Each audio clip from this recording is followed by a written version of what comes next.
저희는 계속해서 사도행전 강해를 계속 진행 가운데 있습니다.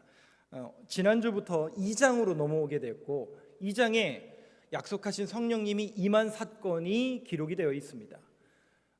순서를 기억하시라고 말씀드렸죠.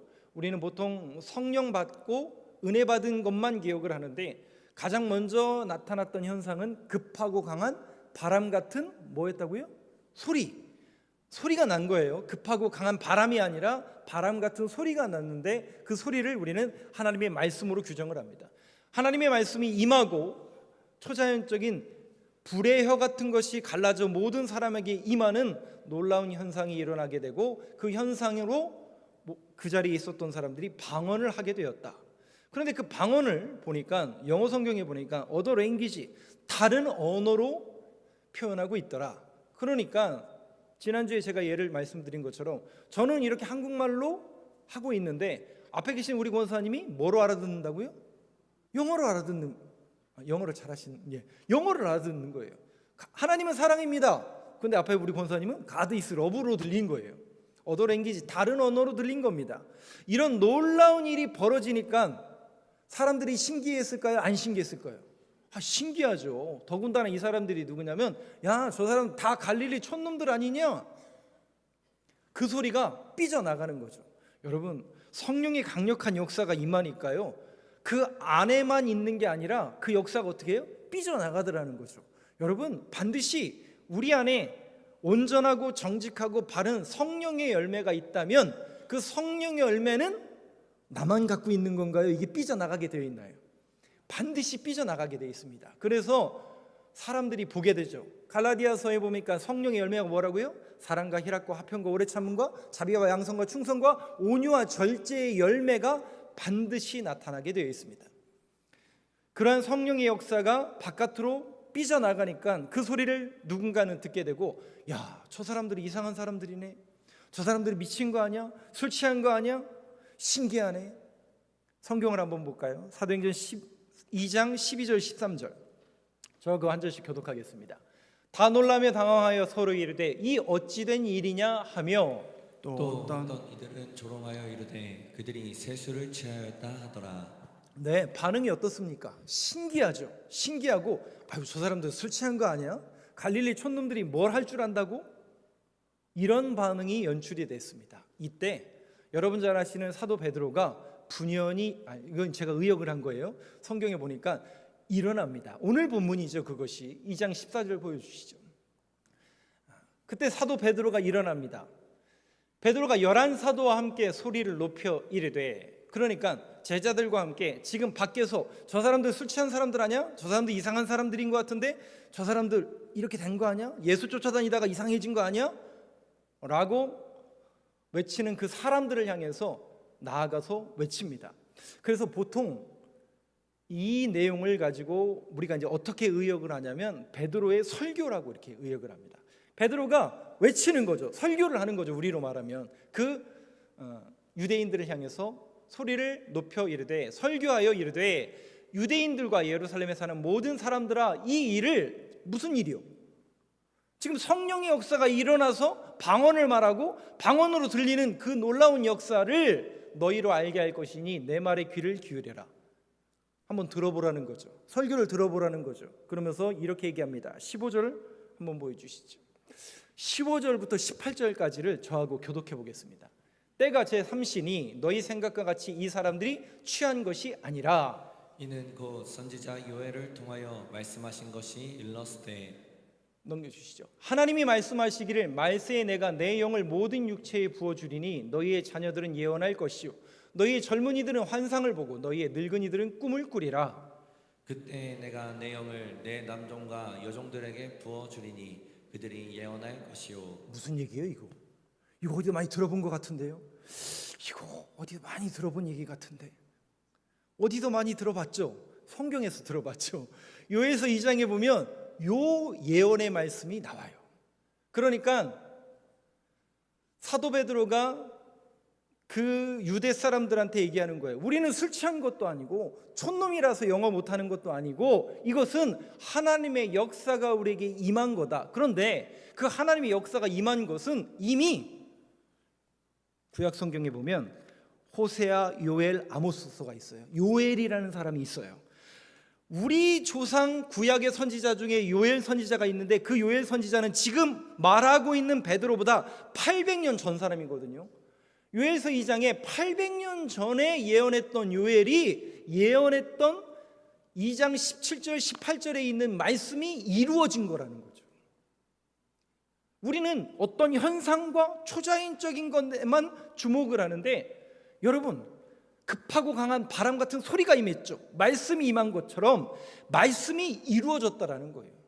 800년 전에 요엘 선지자가 한 얘기가 말씀으로 이루어지고 말씀이 성취된 것을 지금 너희들이 눈으로 목도하고 있는 것뿐이다 라고 설교하고 있는 거예요. 결국 여러분, 다시 우리가 붙잡아야 되고 우리가 신뢰해야 되고 우리가 의지해야 되는 것은 제가 아니라 여러분들이 성경을 붙드셔야 돼요. 말씀을 붙드셔야 되고, 이 말씀은 진리이고 이 말씀은 반드시 이루어질 거라는 그 믿음의 고백이 여러분들 안에 있어야 됩니다. 이걸 베드로가 유대인들에게 다시 말하고 있는 것이고 설교하고 있는 겁니다. 그러면서 사도 베드로가 이제 그 유명한 설교를 하기 시작합니다. 이 설교는 36절까지 진행이 되는데 크게 세 가지 특징이 있습니다. 사도 베드로의 유명한 설교의 세 가지 특징. 첫 번째가 뭘까? 22절부터 한번 보여주시죠. 베드로의 설교의 특징이 뭘까? 22절만 여러분 목소리로 같이 읽어보겠습니다. 시작. 이 말을 들으라. 너희도 아는 바와 같이 하나님께서 나사렛 예수로 큰 권능과 기사와 표적을 너희 가운데서 베푸사 너희 앞에서 그를 증언하셨느니라. 네, 무슨 얘기예요? 자, 들어라. 설교를 또 하는 거예요. 뭐라고 설교하냐면, 너희도 아는 바와 같이 하나님께서 나사렛 예수로 큰 권능과 기사와 표적을 너희 가운데 베푸사 너희 앞에서 그를 증언하셨느니라. 누구를 증언하냐면 예수를 증언해요. 그러면서 23절 보여주시죠. 그가 하나님께서 정하신 뜻과 미리 아신 대로, 누가요? 예수님이 하나님의 뜻과 하나님의 계획대로 내어준 바 되었거늘 너희가 법 없는 자들의 손을 빌려 못 박아 죽였으나. 무슨 얘기입니까? 지금 이 설교를 듣고 있는, 베드로의 설교를 듣고 있는 대상들이 누구죠? 유대인들이에요. 그 유대인들이 뭐 했어요?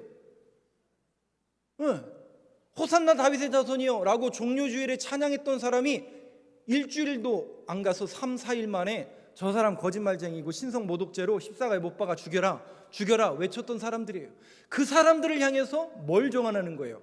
야, 너희들이 외쳤고 너희들이 못 박아 죽이라고 말했던 그 예수가, 30살 갓 넘은 그 청년 예수가 하나님의 예정과 하나님의 뜻대로 우리에게 오신 메시아라는 것을 설교하고 있어요. 24절 한번 보여줄까요? 그러면서 하나님께서 그를 사망의 고통에서 풀어 살리셨으니 이는 그가 사망에 매여 있을 수 없었습니다. 십자가의 죽음과 뭘 얘기해요? 부활을 얘기합니다. 다시요. 사도 베드로가 그 유대인들에게 향합니다. 그 유대인들이 누구라고요? 예수님을 십자가 못 박아 죽이라고 했던 사람들이에요. 그 사람들에게 너희들이 외쳤던 그 예수가 죽었는데 다시 살아났다는 얘기예요? 그냥 계속 자고 있다는 얘기예요? 살아났다, 부활했다. 자, 이건 뭘 얘기하고 싶은 걸까? 바로 예수가 죽었지만 부활하신 메시아고 구원자라는 것을 베드로가 설교하고 있는 겁니다.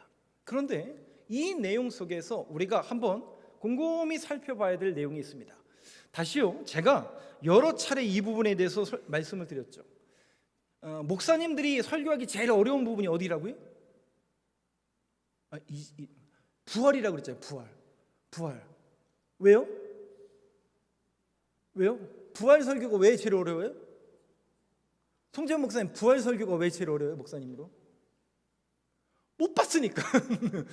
아주 심플해요. 못 봤으니까. 우리는 본 적이 없어요, 부활을. 그렇죠? 이해가 안 됐어요? 우리는 부활을 본 적이 없다니까요. 본 적이 없는 부활을 설교하려고 하니 설교가 쉽겠어요, 어렵겠어요? 어렵죠. 그런데 누구는 쉬워요? 본 사람들은 쉽단 말이죠. 누가 봤는데요? 얘들이래. 제자들. 베드로는 봤어요.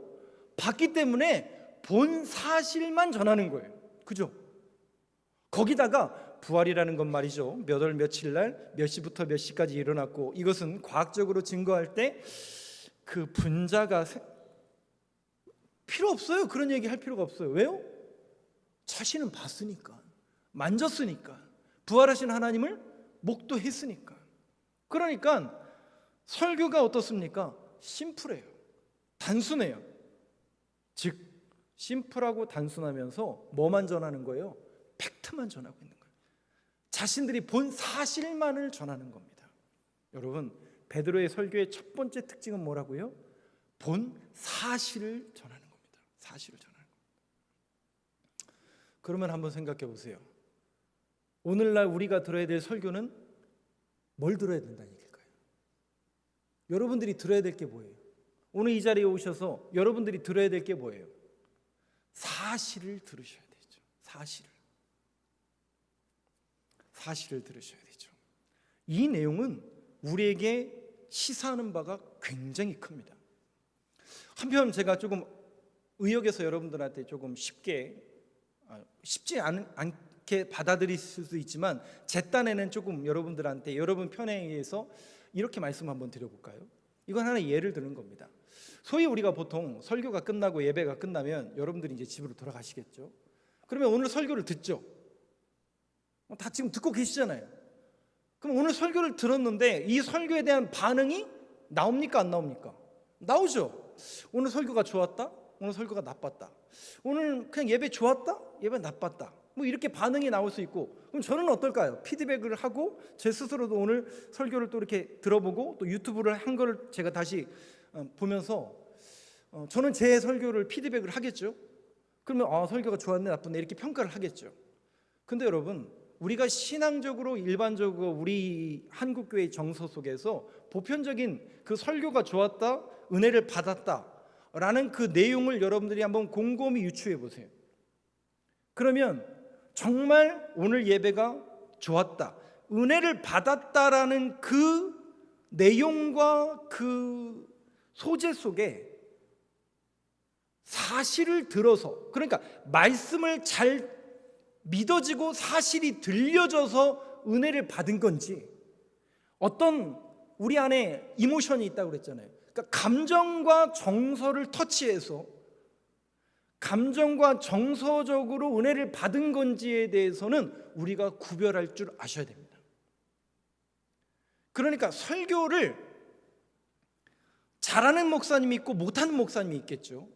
근데 그 잘하고 못하고의 기준이 어떤 언변이나 어떤 미사여구를 쓴다든지 어떤 실력이 출중한 분이 반드시 있습니다. 오늘 저녁에 오는 강은도 목사님은 유튜브로 시청을 제일 많이 하는 목사님 중에 가장 정평이 나 있습니다. 분명히 잘하는 분이 있어요. 그러나 좋은 설교, 좋은 예배 있을 수 있을까요? 없을까요? 죄송하지만 정말 우리가 좋은 예배, 좋은 설교라고 평가할 수는 없어요. 다만 중요한 것은 우리가 오늘 사실을 들었느냐, 그 사실이 뭐예요? 제가 여러분들에게 전하는, 또 여러분들이 들어야 되는 설교 속에서 사실이 어떤 사실이에요? 제가 개인적인 실력과 배운 걸 말하는 게 아니라 성경에서는 뭘 말하고 성경에서는 하나님이 어떤 분인지에 대한 진리를 여러분들이 들으셔야 돼요. 그걸 듣고 하나님은 이런 분이구나, 그래서 내가 교회를 다녀야 되고 내가 예수를 믿어야 되는구나에 대한 그 사실이 여러분들 안에 들어오셔야 된다고요. 그걸 우리는 진정한 은혜를 받았다라고 이야기하는 겁니다. 어떤 감정적인 것과 정서적인 것도 필요해요. 그러나 그것은 항상 우선순위가 되어서는 안 됩니다. 사실에 입각해야 됩니다. 그래서 먼저는 여러분들에게 제가 부탁을 드리는 거예요. 저를 위해서 꼭 기도해 주세요. 뭐라고 기도해 주시냐면 이렇게 기도해 주세요. 제가 여기다 적어놨어요. 3가지를 위해서 기도해 주세요. 저 목사가 뻘짓거리 하지 않도록 도와주세요. 여러분 웃지만 제가 이 자리에 서 보니까요, 쉽지 않아요. 담임 목사님 1년 조금 더 해보다 보니까요, 얼마나 유혹이 많이 있는지 몰라요. 여기서 유혹이 오고 저기서 유혹이 오고. 아니 목사님들은 거룩하고 목사님분들은 다 여러분 한번 생각해 보세요. 교회를 무너뜨리는 제일 쉬운 방법이 뭘까요? 담임 목사 무너뜨리면 그 교회 그냥 무너져요. 그러니 얼마나 제가 영적으로 눌리고 공격을 받고 이런 얘기를 듣고, 그럼 제가 마음이 어떨까요? 쉽지 않죠. 그래서 여러분들이 꼭 기도해 주셔야 돼요. 저 목사가 뻘짓거리지 않게 들어가요. 조금만 틈나고, 저도 마찬가지입니다. 기도하지 않고 찬양하지 않고 말씀 준비하지 않으면요 여지 없어요. 유튜브 왜 이렇게 저희 집에 TV는 없지만 유튜브 왜 이렇게 재밌는 거 많은 거예요. 설교 준비하려면 왜 그게 막 자꾸 영상으로 뜨는지 모르겠어요. 클릭하게 만들잖아요 막. 여러분 아닙니다. 두 번째, 저 목사가 유혹을 이겨내고 늘 말씀 안에 붙들리게 하여 주옵소서. 그렇죠. 제가 말씀에 붙들려야 붙들린 말씀과 그 사실이 제가 믿어지는 이 팩트를 여러분들에게 전해야 될 거 아닙니까? 그리고 여러분들이 그 팩트를 듣고, 아 그렇구나, 내가 예수 믿어야 되는구나, 내가 하나님 안에 살아가야겠구나, 이 팩트를 들어야 될 거 아닙니까?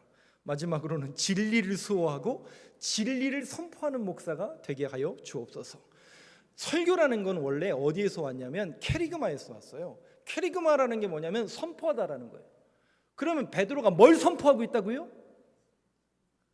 야, 예수 믿어야 됩니다. 안 믿으면 큰일 납니다. 이런 얘기 일치 없잖아요. 담백하게, 소프트하고 심플하게 너희들이 십자가에 못 박아 죽으라고 했던 예수가 다시 살아나시고 우리의 메시아가 되고 구원자가 됐다. 끝. 이게 설교 끝이었어요. 캐리그마예요. 선포하는 거예요. 그것이 믿어지니까 그것이 선포로 나오는 거죠. 여러분 꼭 저를 위해서 그렇게 기도해 주시고, 여러분들이 설교를 들을 때도 그런 믿음의 고백을 가져야 됩니다. 두 번째, 베드로 설교의 특징 두 번째, 사도행전 2장 41절을 한번 보여주시죠. 41절 한번 같이 읽겠습니다. 시작. 그 말을 받은 사람들은 세례를 받음에 이날의 신도의 수가 3,000이나 더하더라. 놀라운 일이 벌어집니다. 베드로가 이날 설교를 했더니요 2장 41절에 뭐라고요? 몇 명이요? 여러분들도 저를 위해서 이렇게 기도해 주시지 마시고 3,000명이 회개를 했어요. 누구의 설교를 듣고? 베드로의 설교를 듣고. 놀라운 일이죠. 이 팩트를 전했더니 3,000명이 회개했구나. 한번 이 부분을 우리가 곰곰이 생각해 봐야 될 문제가 있습니다. 뭐냐면 베드로의 설교가 있고 나중에 7장에 가면 스데반이라는 사람의 설교가 있어요. 근데 스데반의 설교를 이렇게 잘 들어보면 베드로의 설교랑 비교가 안 될 정도로 설교를 너무 잘했어요. 사도행전에 기록된 내용만 보더라도 정말 일목요연해요. 설교가 기승전결. 그래서 앞에서부터 우리가 왜 믿어야 되고 그 배경부터 해서 기승전결이 딱 서론본론 결론이 딱 써서 예수 믿어야 됩니다 라고 설교가 끝나요. 자, 이 설교를 들은 반응이 뭐였죠? 여러분 아시잖아요. 스데반의 설교를 들었던 반응. 3,000명이 회개했나요? 한 명도 회개하지 않았어요. 그죠? 그리고 어떻게 돼요? 돌에 맞아 죽었어요. 아니 설교를 그렇게 잘하고 명설교를 했는데 돌에 맞아 죽었어요. 여러분 이거 우리가 어떻게 이해를 해야 되는 거죠? 근데 오늘 사도 베드로는 팩트만 전했을 뿐인데 3,000명이 회개했어요. 자, 여러분들이 오해하지 말고 들으시기 바랍니다. 제가 한 가지 여러분들한테, 이거는 몇 차례 여러분들한테 가끔 제가 소그룹에서 말씀을 드린 내용인데 이 말을 이해하기 쉽게 여러분들한테 조금 제 스토리를 하나 할게요. 제 얘기는 아니고 저랑 같이 사는 사람의 얘기입니다. 저희 아내는 가양교회 출신입니다. 대전 아시죠? 실명을 거론할게요. 오늘은 교회랑. 가양교회 출신입니다.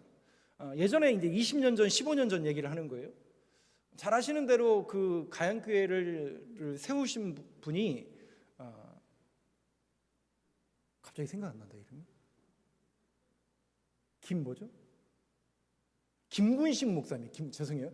김군신 목사님이에요. 거의 이내용 목사님하고 연배도 비슷하시고 그렇게 어렵게 교회를 일구신 분이에요. 근데 그 김군신 목사님으로부터 저희 장인어른하고 장모님, 저희 아내가 이렇게 어렸을 때부터 신앙교육을 받아서 이렇게 자랐어요. 근데 그 김군신 목사님이 평소에 늘 하셨던 말씀이 뭐냐면, 그분이 말이 조금 어눌해요. 그러니까 설교를 이렇게 하시면 스피치 능력이 소위 말해서 이렇게 시원시원하게 우리 귀에 꽂히는 그런 목소리가 아니세요.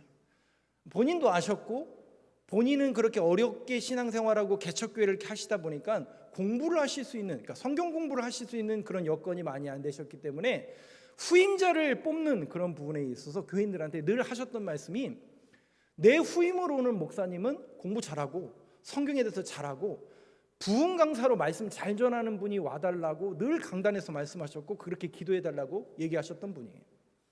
그래서 오신 분이 혹시 누군지 아세요? 전준구 목사님이에요. 여러분 아시는 전준구 목사님이에요.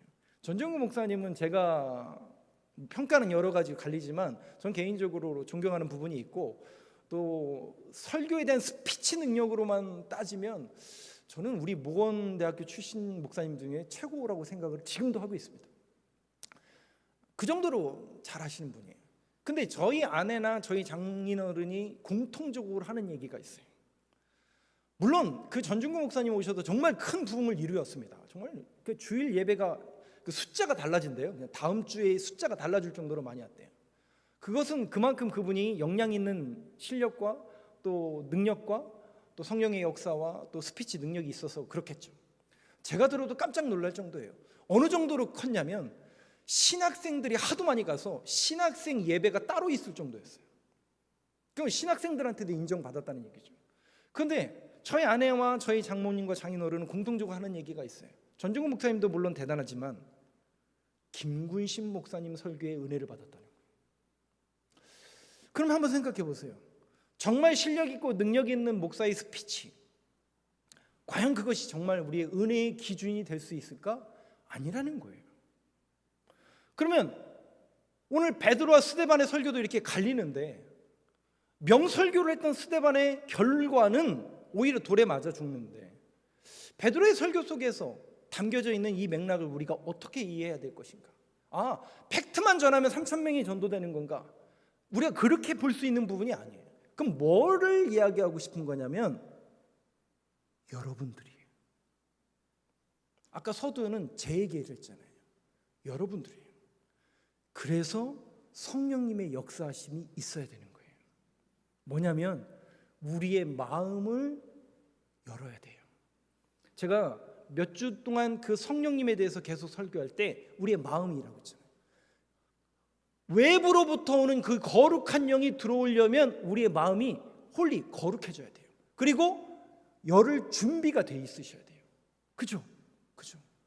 그래서 어떤 목사님이 설교를 하든 그 설교의 능력과 스피치에 상관없이 여러분들이 성령으로 열려 있고 성령님으로 마음이 열려 있다면 들어올까요, 안 들어올까요? 반드시 들어오게 돼 있어요. 그래서 여러분들을 위해서 꼭 이렇게 기도해 주셔야 됩니다. 하나님, 오늘도 예배의 자리에 나왔습니다. 오늘도 말씀을 듣기를 원합니다. 내 마음의 문이 열리게 하시고 지혜의 영이 우리의 심령 가운데 들어오셔서 저 설교가 여러분들을 위해서 꼭 이렇게 기도해 주세요. 한번 따라해 볼까요? 따라해 보세요. 저 목사가 따라하시라니까요. 저 목사가 개떡같이 설교할지라도 찰떡같이 알아듣게 하옵소서. 지혜의 영이 열려야 되는 거예요. 받는 사람들의 대상의 마음의 문이 열려야 되는 거예요. 성령님이 역사하셨잖아요. 근데 여러분, 스데반이 설교할 때는 성령님이 역사하신 게 아니라 그 사람들이 마음이 완악해서 안 받은 거예요. 철동같이 야, 너 설교해봐라. 아무리 좋은 설교해봐라. 내가 듣나? 여러분, 이게 들릴까요? 들리지 않아요. 한번 생각해 보세요. 조용기 목사님이 여기 설교하셔도 못 듣는 분은 못 들어요, 영원히. 그렇죠? 맞습니다. 그래서 여러분들이 예배의 자리에 나오실 때는 여러분들을 위해서 기도하셔야 돼요. 하나님, 오늘도 우리의 마음의 문을 열어주시고 저 목사의 설교가 그럴지라도 정말 그것이 내 안에 하나님의 말씀과 음성으로 팩트로 받아지고 믿어지는 은혜를 허락하여 주옵소서. 이 성령님의 역사와 은혜를 구하는 저와 여러분 되시길 간절히 소망합니다. 마지막입니다. 사도행전 2장 36절 한번 같이 읽겠습니다. 시작. 본집은 확실히 알지니 너희가 십자가에 못 박은 이 예수를 하나님이 주와 그리스도가 되게 하셨느니라. 맨 하니라. 마지막 절 보세요. 한번 보세요. 사도 베드로가 이렇게 얘기합니다. 이스라엘 온 집은 확실히 알지니 너희가 십자가에 못 박은 이 예수를 하나님이 뭐가 되게 하셨다고요? 주와 그리스도가 되게 하셨다. 그리스도라는 것은 기름 부음 받은 자라는 거예요. 여러분 주보에도 기재가 되어 있습니다. 이것은 이제 영어로 어노잉팅이라고도 이야기합니다.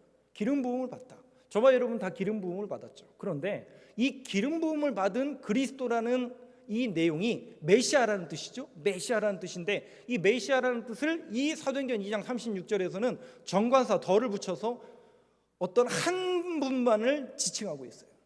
그래서 여기에서 쓰이는 그리스도라는 것은 우리의 구원자가 되신다라는 거예요. 누가? 예수님이.